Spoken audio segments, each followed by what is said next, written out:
Olá, ouvintes! Bem-vindo a mais um episódio do TDC em Bolos, nosso episódio quinzenal que é lançado nas segundas-feiras, que é um conteúdo mais objetivo e prático para você aplicar no seu dia a dia.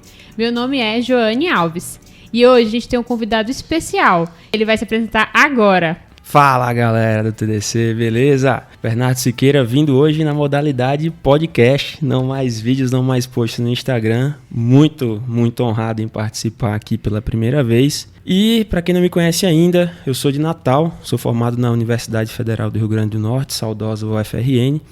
E fiz clínica, na verdade eu fui R- do João, do Rafa, do Guimora, do Pedrão, do Fred.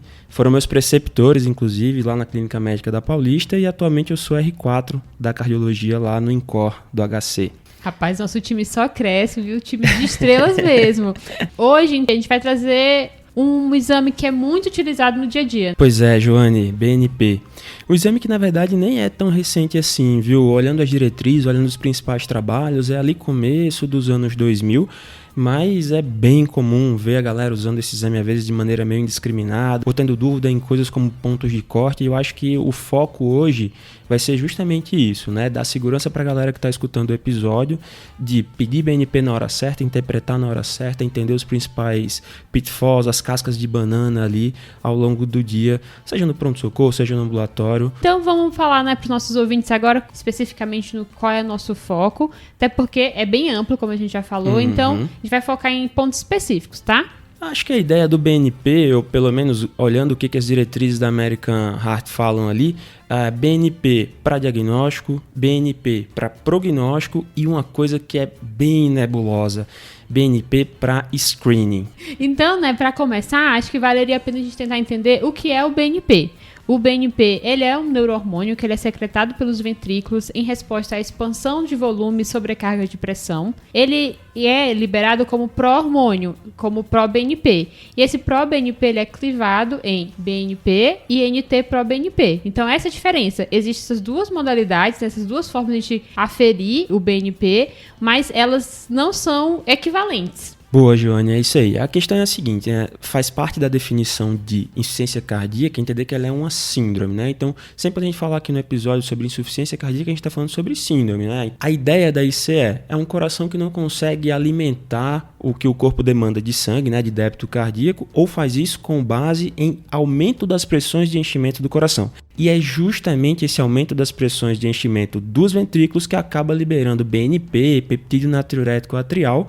E lembrar que NT-proBNP e BNP até têm níveis parecidos no sangue, mas quando o paciente entra ali em insuficiência cardíaca, que aumenta as pressões de enchimento do ventrículo, BNP sobe, mas NT-proBNP sobe mais do que o BNP. E é por isso que os pontos de corte são diferentes para essas duas substâncias. E a gente vai então começar a falar de aplicação prática desses exames. Para guardar na cabeça quando chega um paciente para mim com dispneia do pronto-socorro e eu peço o BNP, o que eu quero saber essa falta de ar, essa dispneia é por insuficiência cardíaca ou não é? Porque isso vai mudar completamente o que eu vou fazer com o meu paciente. Isso tem impacto na conduta porque diferenciar esses pacientes só com ferramentas clínicas, né, anamnese, exame físico, nem sempre é tão fácil assim.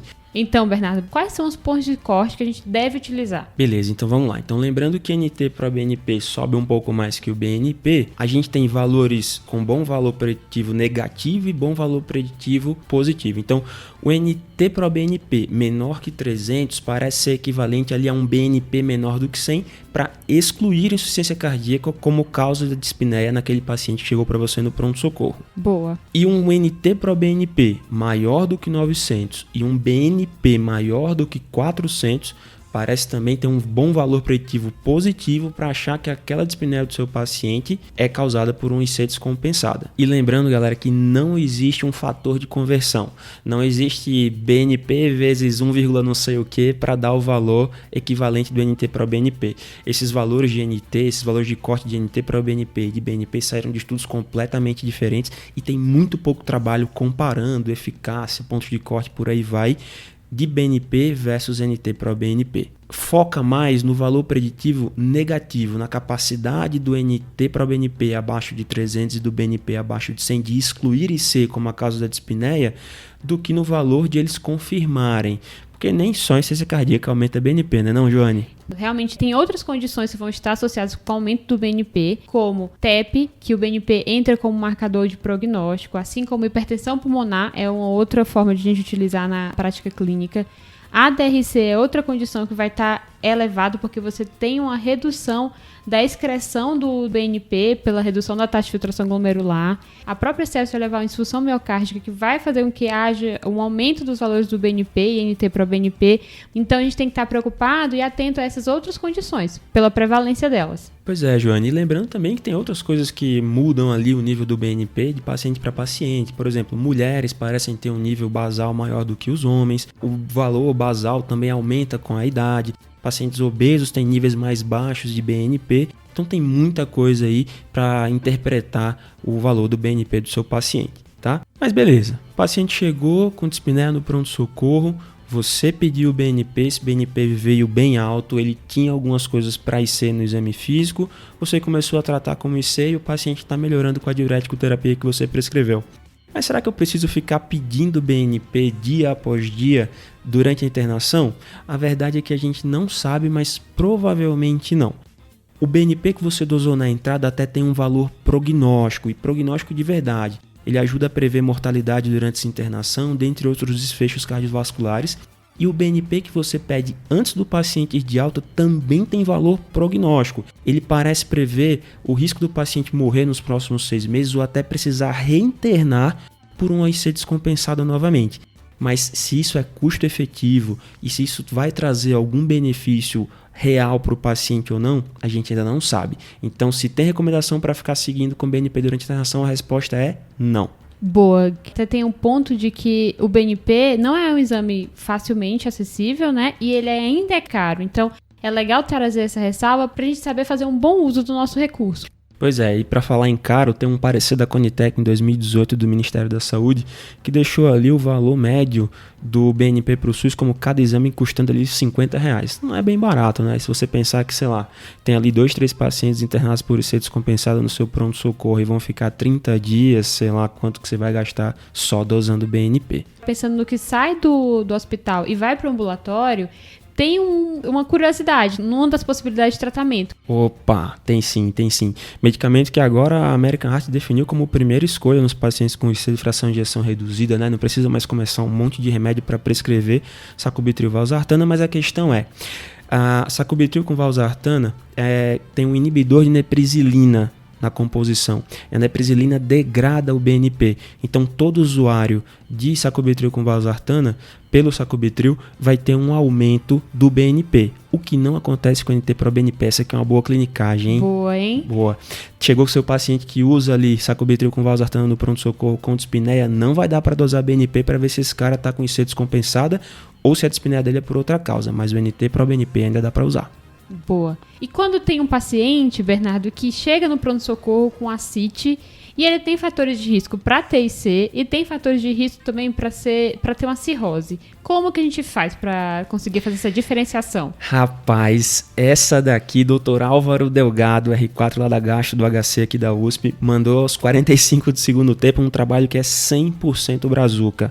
Trabalho feito lá pela galera do HC, usando dosagem do BNP no líquido acítico para diferenciar o que é ascite cardiogênica e o que é ascite por cirrose. E pasmem, meus amigos, BNP maior do que 229 no líquido acítico teve uma sensibilidade de 70,5% e uma especificidade de 99,4% para ascite cardiogênica. É muito alta. É muito bom, né? Porque é um exame que, quando está disponível, vai te ajudar. Sim. Até aquela dosagem absoluta da albumina no líquido acítico, maior do que 2,5, fala a favor de paciente com ascite cardiogênica. Menor do que 2,5, fala a favor de ascite por cirrose.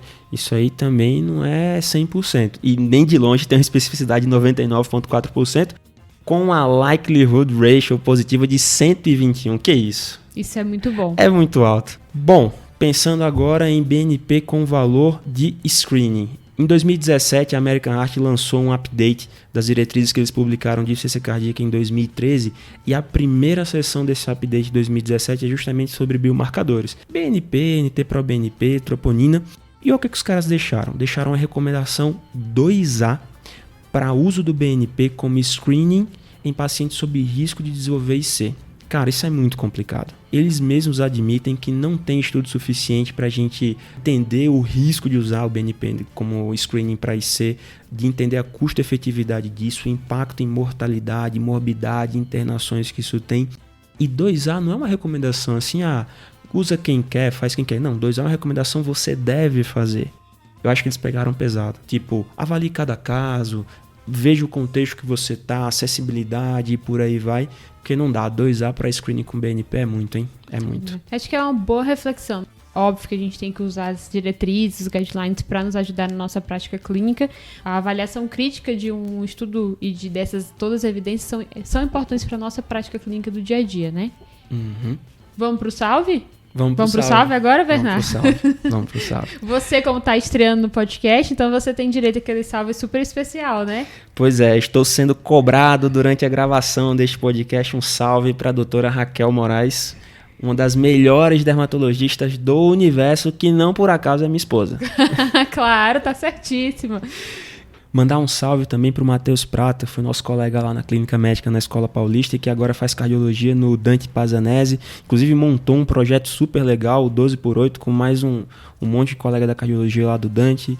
Doutora Gisela Antunes, que é colega do Rafa lá na geriatria da Escola Paulista. O Caio, que terminou a residência de neuro já inclusive, já está tocando a vida aí no consultório dele. Foram meus parceiros na época da Clínica Médica, uma galera fundamental para eu aguentar essa residência que não é moleza não, viu? Vou te falar. Um salve aqui para todos, muito especial. Esse é um formato para você compartilhar com aquele amigo que prefere um formato mais curto, mais rápido. E visitem nossas outras redes sociais, o Instagram, o Twitter, o YouTube. E agora tem o nosso site. Então vão lá, confiram e depois deem um feedback, tá bom? Beleza, galera. Um abraço. Valeu, até a falou. próxima. Esse podcast tem como objetivo educação médica. Não utilize como recomendação. Para isso, procure seu médico.